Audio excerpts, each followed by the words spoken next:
accommodations and the ed plan bingo, and we get everything done at one place.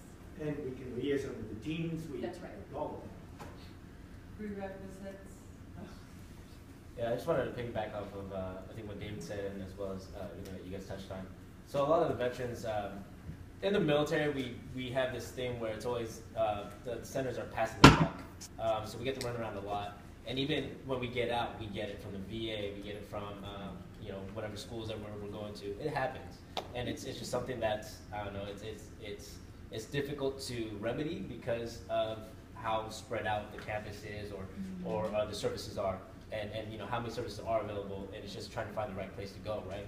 So our Veterans Resource Center, being housed under the Student Services Center with DRC, it allows for us to kind of be a one-stop shop. Like they said, they're able to access the accommodations like that. Just being in the same building. If a student comes in, and more often than not, they come in.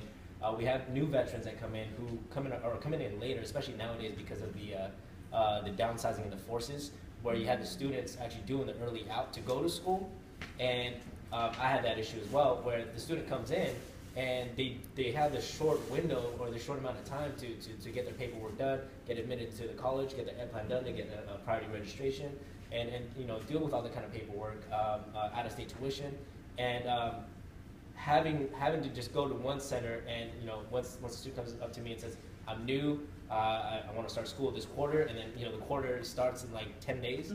What am I supposed to do? So what I do is I get them the right information, and then after that I can say, okay, well, let's get started with this.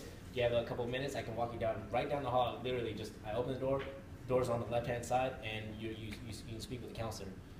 Ed plan's done, and then from there we get all the paperwork processed, and we're able to get a priority registration as soon as they're admitted to the college, and they have all the criteria done. So it's easier, and just like David said, when they hear that somebody is available, and when they have a counselor readily available, and they're familiar with them, it's easier for us to talk to them, which is why that workshop helped a lot. So when you have the counselors a meet and greet with all the veterans, I mean that's tremendous. I wanted to talk about one thing you said about